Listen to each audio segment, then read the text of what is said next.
بسم الله الرحمن الرحيم. الحمد لله رب العالمين،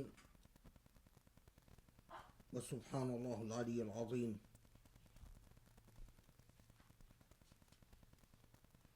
وأشهد أن لا إله إلا الله وأن محمدا رسول الله.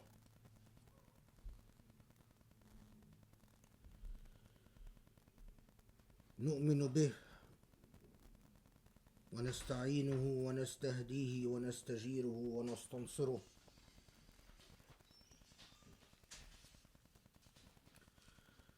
فإنه من هدى الله فلا مضل له، ومن يضلله فلا هادي له.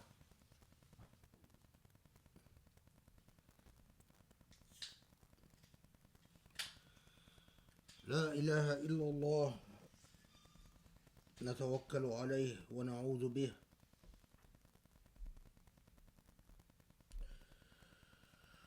ونعوذ به أن نضل أو نذل أو أن نظلم أو نظلم أو أن نجهل أو نستجهل. ونصلي ونسلم ونبارك على محمد خاتم النبيين المرسل رحمة للعالمين،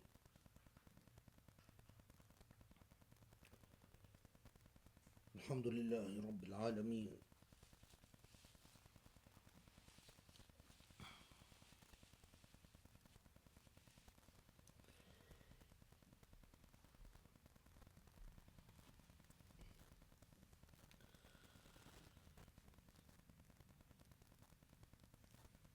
The Islamic tradition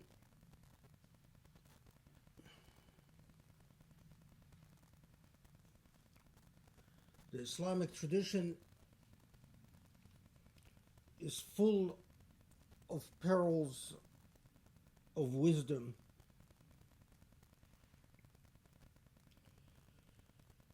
There are perils of wisdom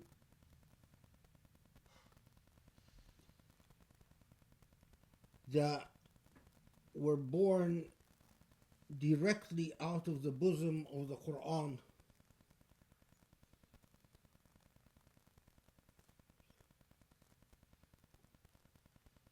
As if rays of light that are influenced by the guidance of the Quran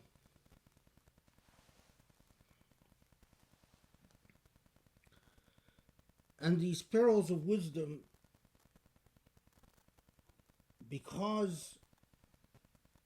partly because of the nature of historical progression, the nature that history works, and partly because of the way that Muslims failed to take care of their own tradition. These perils of wisdom are not always easily located or appreciated. They are often scattered and sometimes even submerged in accumulations of dust, mud, ignorance, and misguidance. It requires a thinking mind. It requires an active intellect and a properly guided heart to understand, to find and understand and evaluate these perils of wisdom.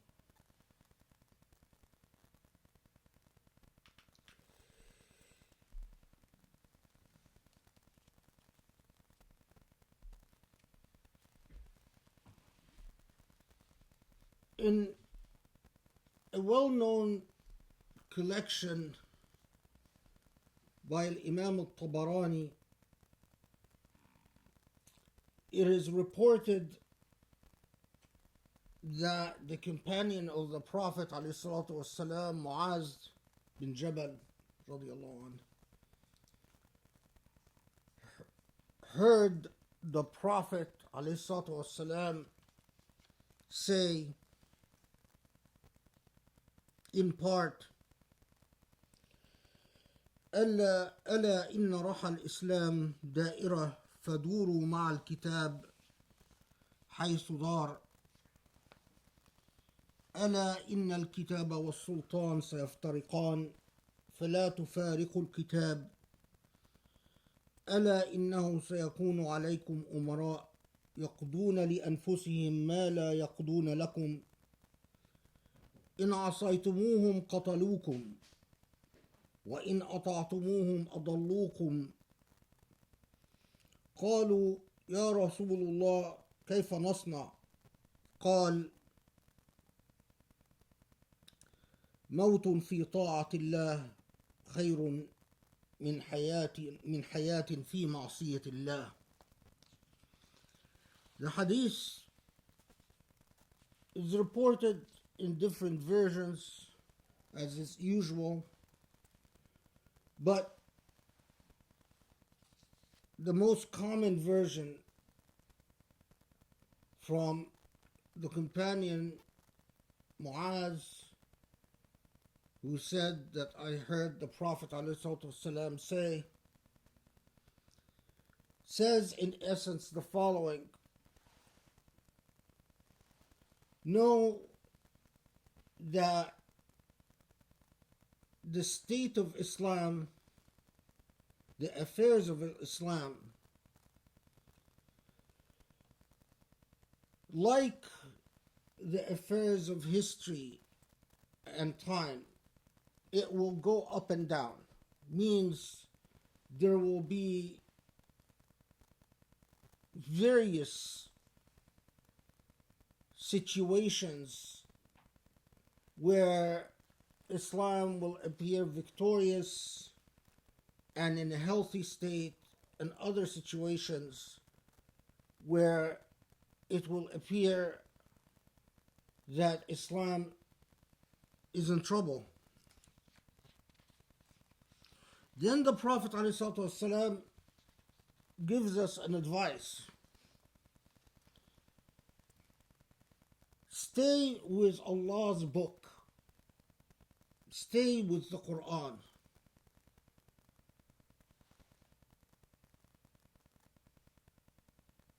Regardless of what the situation is, regardless of whether things look good or bad,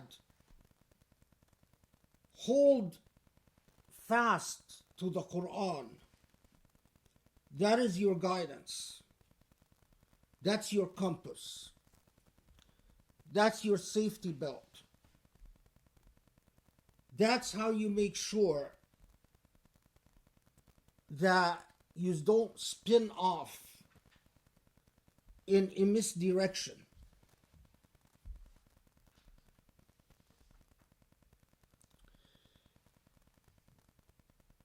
فلا تفارقوا الكتاب, regardless of what happens. Don't let go of the Quran. Then the Prophet ﷺ is reported to say, know that there will come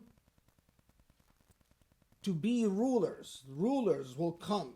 There will be rulers over you.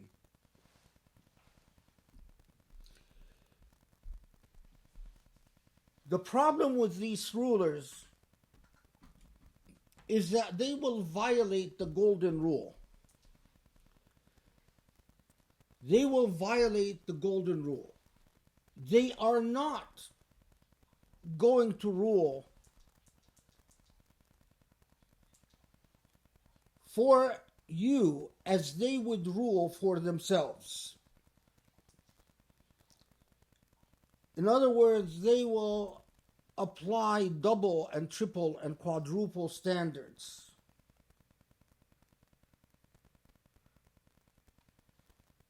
What they would do for themselves, what they would do for their family, what they would do for their allies, their friends, their supporters, is not what they would do for you.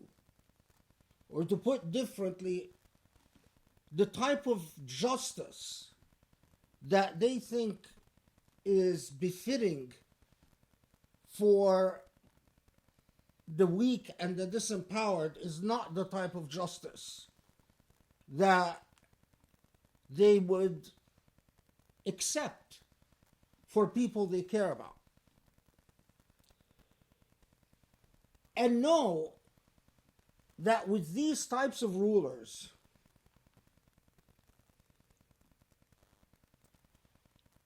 they want blind obedience.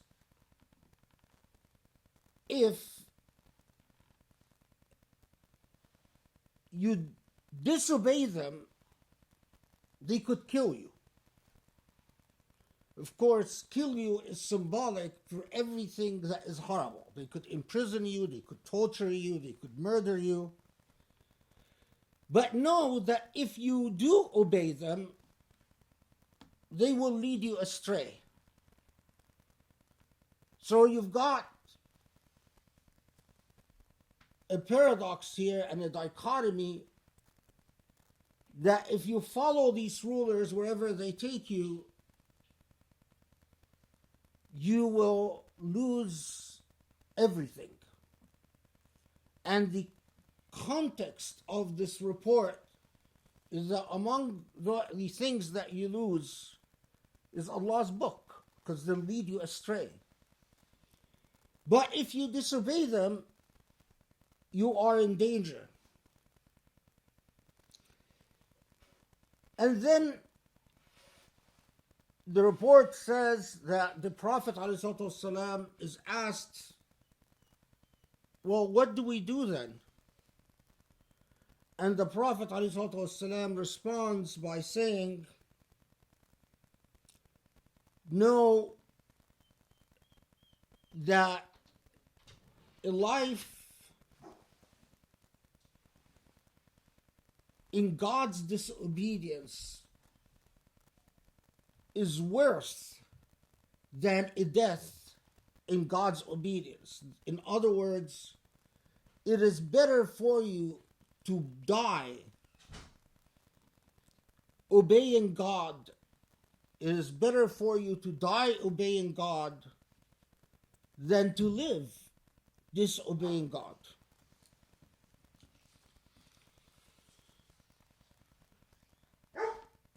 This tradition, in many respects, is similar to many other traditions that teach Muslims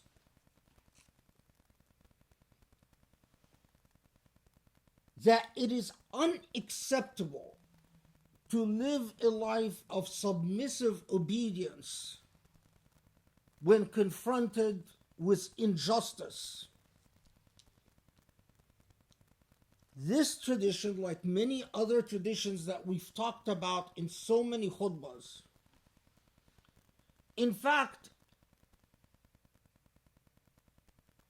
echo the basic Islamic teaching that submission to Allah means submission to no other. It also echoes the basic Islamic teaching that you cannot obey any other human being if it means disobeying God. It also echoes the basic Islamic teaching that al-amr bil-ma'ruf wa nahy anil munkar, espousing and calling and advocating goodness and morality and opposing and rejecting and opposing immorality and ugliness is a basic Islamic duty. Okay, so where's the problem? The problem is that the hadith that I just shared with you, ألا إن القرآن والسلطان سيفترقان, like so many hadiths that call for resistance against injustice, is declared to be a weak hadith. Why is it declared to be a weak hadith? Well, in the case of the hadith that I just related,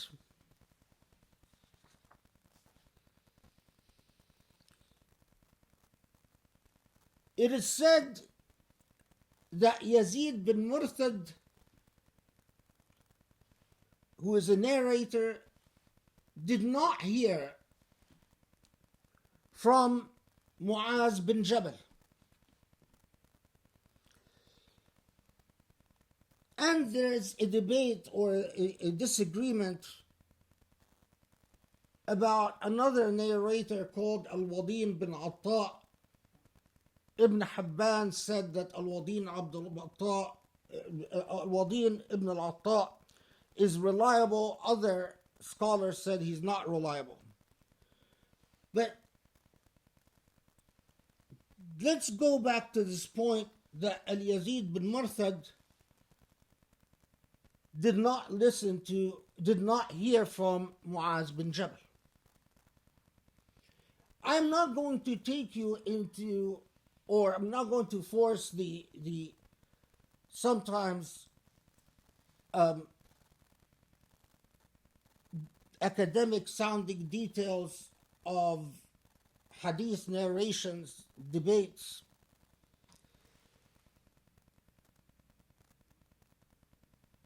But when you look into and research Yazid bin Murthad and the possibility of him listening or hearing this from Muaz bin Jabal, something that strikes you is that, one, it is possible Yazid would have heard from Muaz. Second, is that in fact this hadith is narrated from turuq mukhtalifa, from a number of ways that don't go back to Yazid. But yet, in the books of hadith, this hadith is declared to be weak. I told you that our tradition is full of jewels, but they require effort to reclaim them, to polish them, and to show them, and to reclaim them. Why is that? Keep in mind that in Islamic history, we started out with what Sunnis called the four rightly guided caliphs, al-Khulafa al-Rashidun. The four rightly guided caliphs. After the four,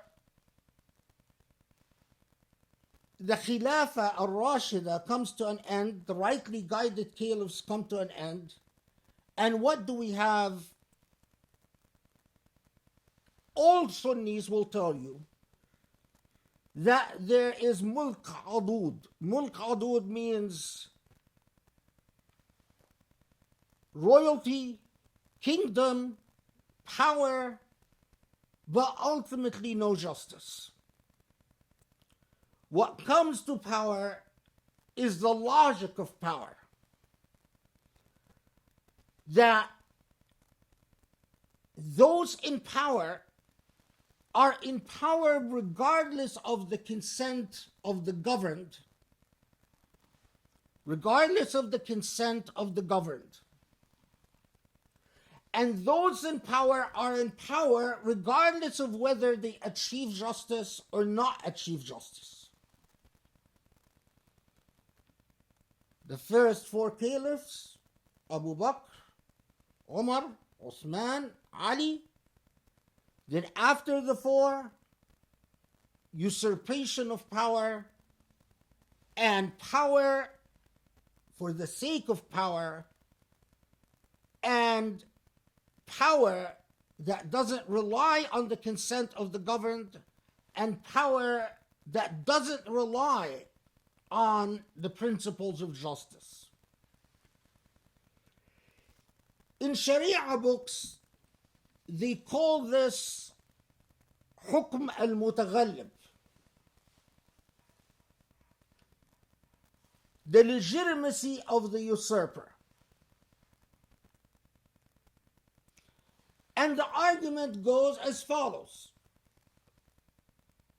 Whoever usurps power and establishes themselves as the ruler and has enough power to force people to obey him is a legitimate ruler, and you must obey that person. Now, you might be tempted to say, well, this is old history. Why are you bringing it up?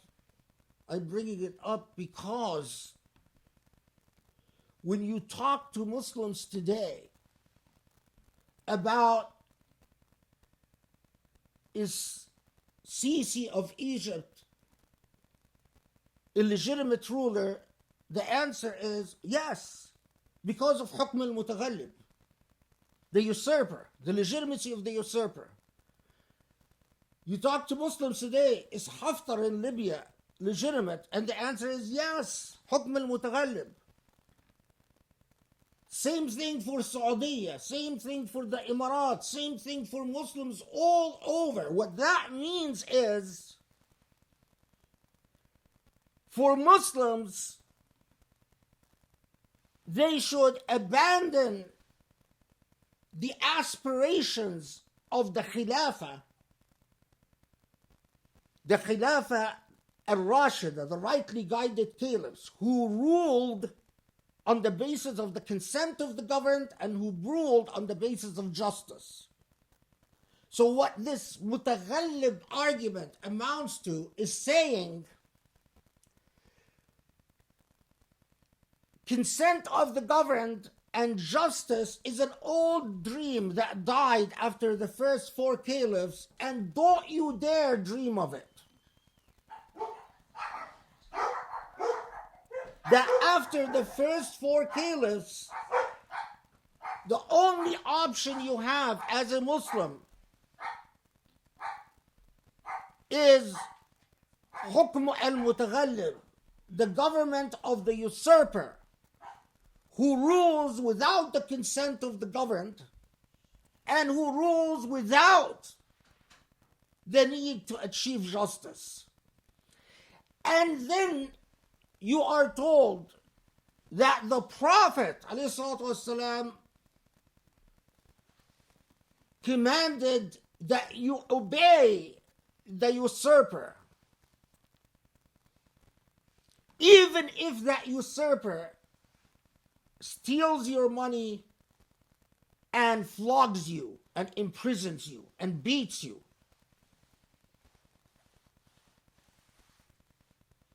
I cannot exaggerate the impact of this authoritarian, despotic theology all over the Muslim world and even among Muslims in the West. Whether you go to mosques that are under the influence of Saudi or mosques that are under the influence of the Emirates,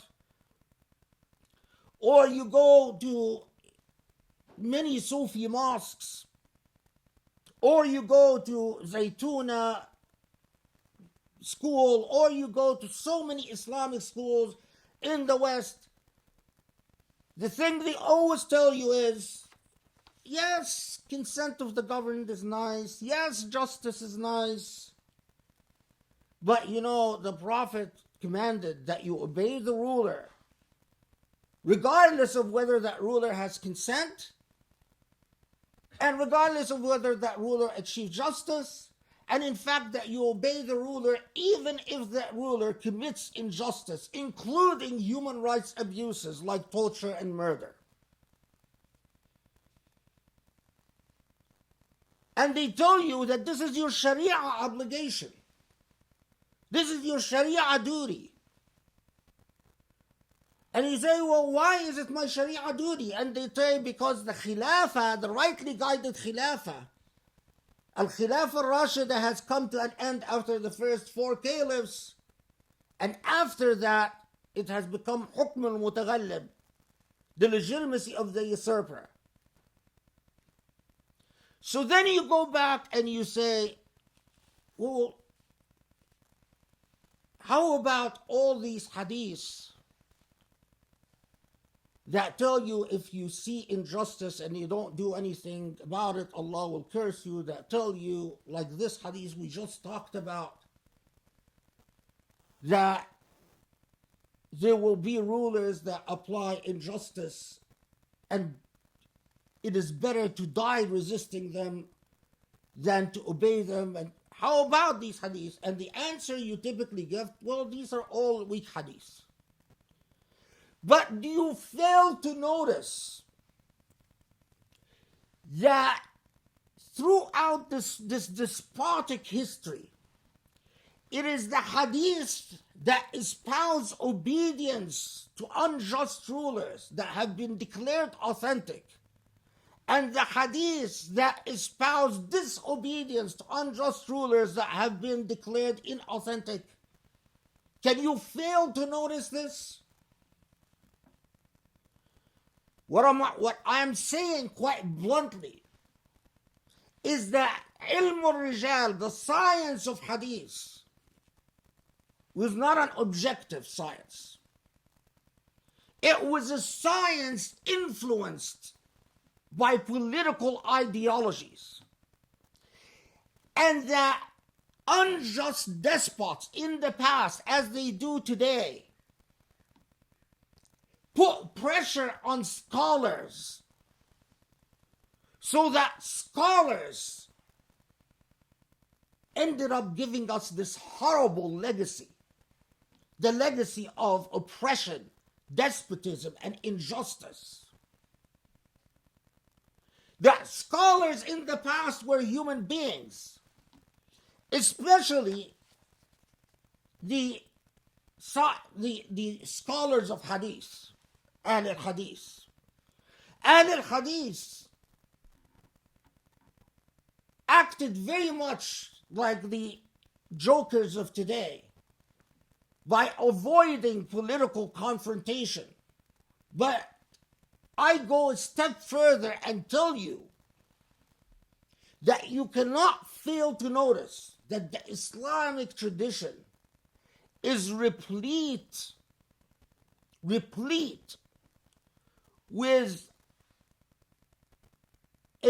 momentums of freedom and justice and resistance to oppression. And that the Prophet's own grandson, Al-Hussein radiallahu anhu, clearly understood this to be his obligation and duty when he resisted the Umayyads and was martyred in resisting the Umayyads. But it is also clear that later Muslims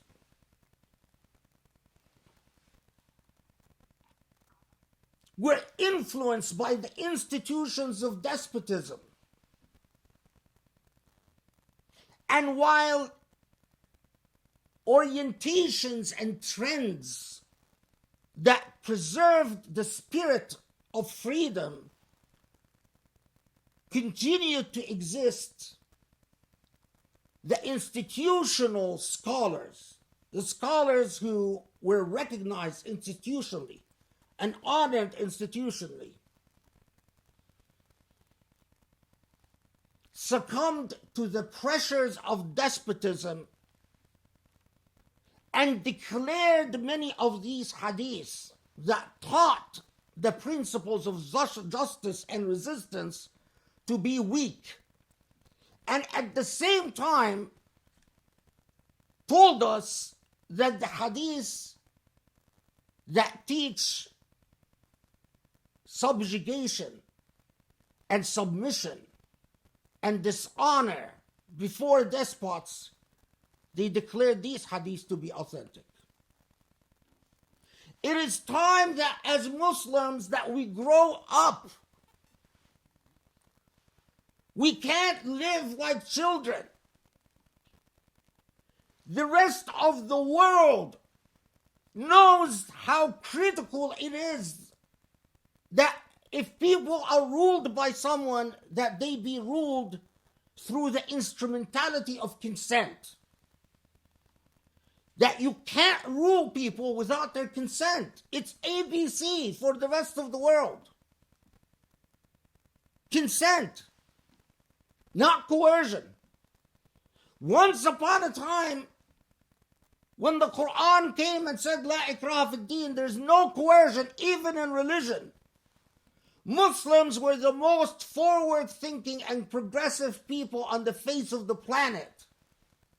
Because their Quran taught them coercion is no good. Once upon a time, it was Muslims who were teaching the world the value of freedom.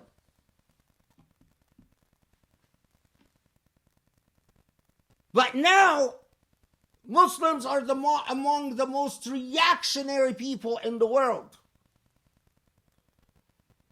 Because while the rest of the world is talking about human rights and democracy, so many Muslims are slipping back, or have slipped back, or have remained backwards, saying, oh, it's Allah's will that you be ruled without your consent and ruled without even the aspiration of justice. That you obey the ruler. If the ruler is just, great. But if the ruler is unjust, then you have to obey.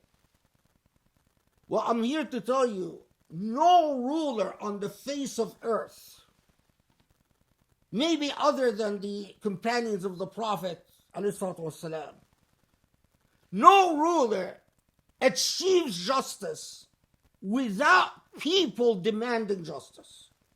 Justice is not a gift to be given.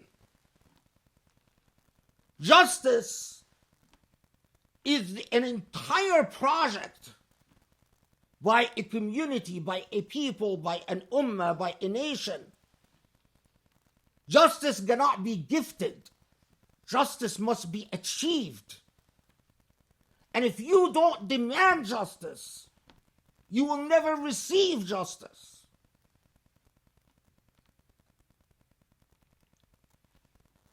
We need to re-examine our tradition, to cleanse our tradition of despotism and oppression and ugliness. We need to re-examine our tradition, to cleanse our tradition from what tyrants have done to it. We need to re-examine our lives, to tell all those who say that tyranny is Allah's will, shame on you. Because our Islam taught us that when we submit to Allah, we submit to no other. And that obedience is owed to Allah and is owed to no other.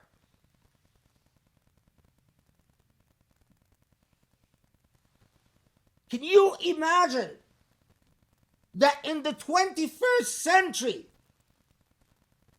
there are tons of Muslims who tell you, if someone comes to power through the ballot box, you don't have to obey them. But if they come to power through the gun and the military, you must obey them. So if they come to power peacefully and legitimately through the consent of the governed, they're illegitimate. But if they impose themselves upon people without the consent of the government, then they're legitimate. That's wilayat al-mutaghallib. That's the doctrine of wilayat al-mutaghallib. It's completely on its head.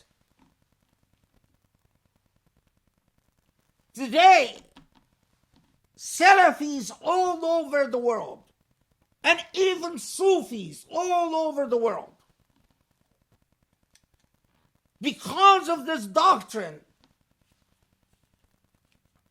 tell you democracy might be appropriate for everyone else on the face of the earth, but not Muslims. Human rights, oh, well, they're appropriate for everyone on the face of the earth, but not Muslims. Muslims, it is their fate and it's Allah's will that they remain ruled by tyrants and despots and remain to live in injustice and oppression, and that is their fate, and that is acceptable to Allah.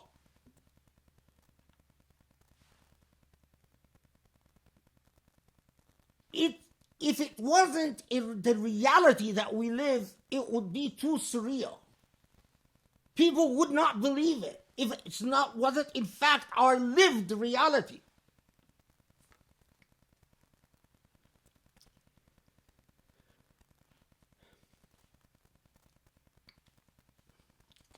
But you want to understand, why is it that Muslims are forced to adopt such a twisted way of thinking?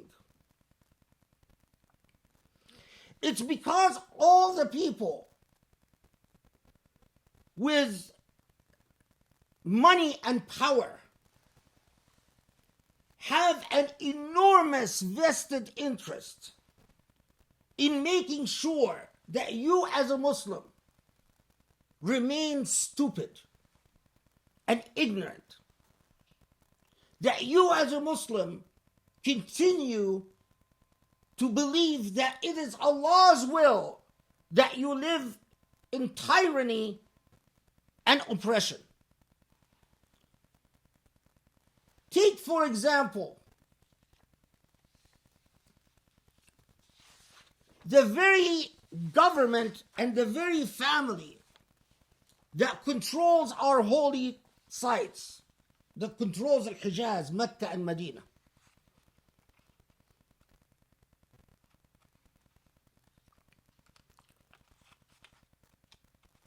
This family,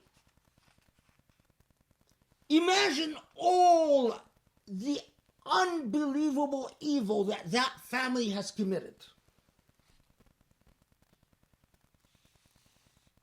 And I'm just going to give you two examples that just happened recently in these past couple of years. There was a sheikh.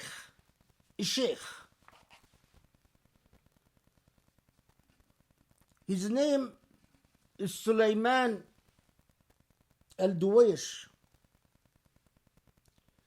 Sulaiman al-Duwaish gave a lecture, and in that lecture, he said something, and then later on also tweeted something, that implied that the policies implemented by Mohammed bin Salman were policies that were haram. He called them diyatha. Diyatha is like being dishonorable. Mohammed bin Salman took this poor sheikh, arrested him, personally beat him, and personally supervised his torture. And this sheikh, this man of Quran, had a stick inserted in his anus.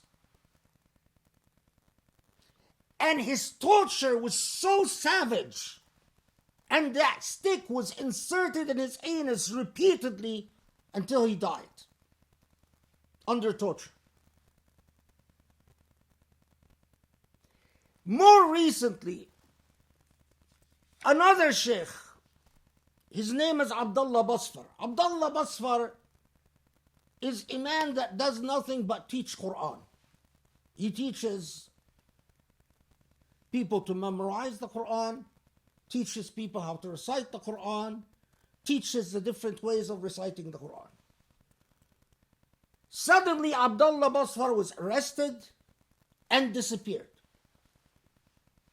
We don't know, no one knows why this reciter of the Quran was arrested, but even more, no one has the power to compel the government to say why they arrested a man who recites the Quran or teaches the Quran. Now, what type of theology does a ruler like that want you to believe in? Do they want you to believe in a hadith that tells you when you have rulers that are unjust, it is better to die resisting them? Is that the hadith they would want you to believe in?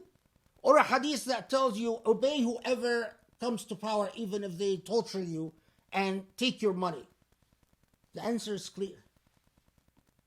And so we have a situation where the pro-tyranny faction get all this financial support and get all the institutional support, while the anti-tyranny faction, the pro-justice faction, the faction that says justice is a collective social duty, it cannot be just achieved by some just despot. They have no support. So the only way to resist this awful corruption of Islam, of your faith, you know who is the most jubilant and happy about Islam being associated with despotism and injustice? Other than the Salafis of Saudi and the Salafis of the Emirat and the Salafis of Egypt, and other than the Sufis of Bin Bayya and the Sufis of Zaytuna, do you know who is most happy about this? The Islamophobes and the Clash of Civilization people. Isn't it that Israel all the time says, we are the only democracy in the Middle East? We are the only democracy in the Middle East. And what do the followers of Saudi and the followers of the Emirat and the followers of Sisi say? Well, for Muslims, democracy is no good. So Israel says, didn't I tell you? That's why Islamophobes are so happy when they find Muslims idiotically and stupidly embracing the theology of despotism and injustice. Where's your brain? Where's your heart? Where's your spirit? أقول قولي هذا وأستغفر الله لي ولكم وأسأل الله يستجب لكم. بسم الله الرحمن الرحيم. الحمد لله رب العالمين وسبحان الله العلي العظيم وأصلي وأسلم وبارك على محمد خاتم النبيين.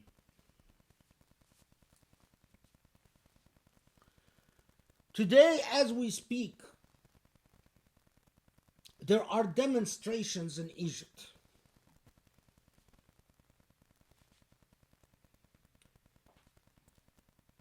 Demonstrations all over Egypt.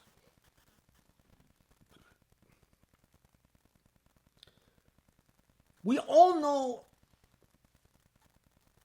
that there was a democratically elected ruler, president, that came to Egypt, that was overthrown in a military coup. When an officer overthrows a democratically elected ruler, what is that called? That's called wilayat al-mutaghallib, the usurper. The Islamists of Egypt, with the exception of the Muslim Brotherhood, but nearly all the Salafi orientations and all the Sufi orientations, said Sisi came to power through a coup. Sisi is a military officer. Sisi has the support of the army. Sisi is the legitimate ruler. So today, while poor people fill the streets in Egypt demanding the overthrow of Sisi, where are the Salafi Muslims? At home. Why are they at home? Because it is haram to overthrow a usurper. It's haram to overthrow a mutaghallib. Why is it haram? Well, because the Prophet said, it doesn't matter whether he's just or unjust. It doesn't matter whether he has the consent of the people or doesn't have the consent of the people. As long as he has military power behind him, you have to obey him. You say, but hold on. Hold on. Sisi has imprisoned over 100,000 people. Not just tortured, but systematically and regularly raped women and men in prison. Women, muhajjabas, pious women, go into Egyptian prisons and disappear, or go into Egyptian prisons and come out pregnant. Women are being raped in Egypt regularly and systematically by the security forces and the military. The reports of torture in Egyptian prisons are unbelievable. You tell your Salafi brothers and your Sufi brothers. Not only that, but Sisi has made the most corrupt class in society richer than ever before. And that 60% of the population are below the poverty line. And that a million Egyptians fall from middle class status to poverty line status or under poverty line status every year since Sisi came to power. You tell them, wait, but Sisi has exercised extrajudicial killings. Sisi has executed hundreds of young people on trumped-up charges and confessions obtained under torture. You tell them, wait a minute, Sisi has destroyed more mosques in 1 year than Israel has destroyed since 1948 in Palestine. Sisi tears down mosques. You tell them, wait a minute, Sisi closed all the religious television channels and filled the airwaves with people like Ibrahim Isa and Yusuf Zidan, who do nothing but attack Islam all day long, every day. Sisi has spread atheism all over Egypt. You tell them, wait a minute, do you know who are the biggest supporters of Sisi? It is Netanyahu in Israel and the Islamophobes in the West. Daniel Pipes loves Abdel Fattah al-Sisi. loves them, considers them the biggest gift to Israel, which is the only country he cares about in the entire Middle East. As far as Daniel Pice or Robert Spencer are concerned, all the Muslims can burn to hell as long as Israel is fine and safe. And they love Sisi because he completely has turned Gaza into one huge concentration camps by building a huge wall separating Gaza from Egypt, and by pursuing Israeli policies towards Palestinians. You tell them if Sisi is overthrown, this will support the democracy movement in Sudan. It will support the democracy movement in Tunisia. It will support the democracy movement in Libya. It will support the democracy movement in Syria. It will even support the democracy movement in Saudi. It will enable Palestinians to have a life, to at least live. Not live well, but at least live. All of that. And you know what your Salafi brother says? And your Sufi brother says? They look at you and say, oh well, that's so unfortunate, but the Prophet said we have to obey. The rape doesn't matter, the torture doesn't matter, the injustice doesn't matter, the stealing doesn't matter, the corruption doesn't matter, the Islamophobes don't matter, Israel doesn't matter, none of it, Quds doesn't matter, none of it matters. The usurper must be obeyed. That is why, as there are demonstrations in Egypt right now, the Salafis and Sufis sat on the side watching Sisi destroy mosque after mosque, nearly 1,000 mosques. Some of these mosques are historical sites. I went and started to research. I wanted to find another ruler that has destroyed as many mosques in the Muslim world. The French did not. The British did not. Even the French in Algeria, for God's sakes. As Sisi destroyed mosque after mosque after mosque, the Salafis sat in their mosques praying, and the Sufis sat in their mosques praying, and if the government came to them and said, we want to destroy your mosque, they say, yes sir, and they vacate and let the government destroy their mosque.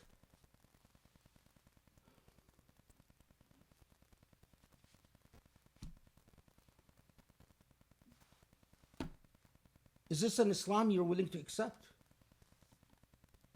Is this an Islam that you think is viable? Is this an Islam that can survive in our modern world? An Islam associated with oppression, suffering, and injustice.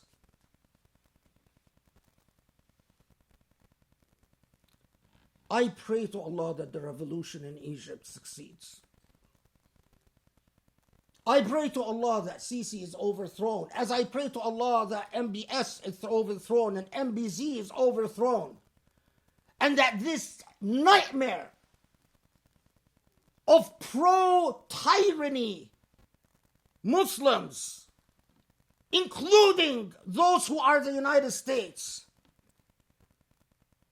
are overthrown. But you know what? It's not going to happen. It's not going to happen until Muslims wake up. Until every Muslim says, I don't belong to the pro-tyranny camp. And I will not believe anyone that tells me my prophet taught me that tyranny should be tolerated. Only when Muslims reach the point where they say it cannot be that our prophet Muhammad alayhi salatu wasalam taught us that tyranny must be tolerated. That we as Muslims deserve to be governed through our own consent. That it is an Islamic principle that you be governed by your own consent. And that we Muslims must live under a just system. We not only demand justice, but it is our obligation to work for justice and achieve justice. It's as simple as that.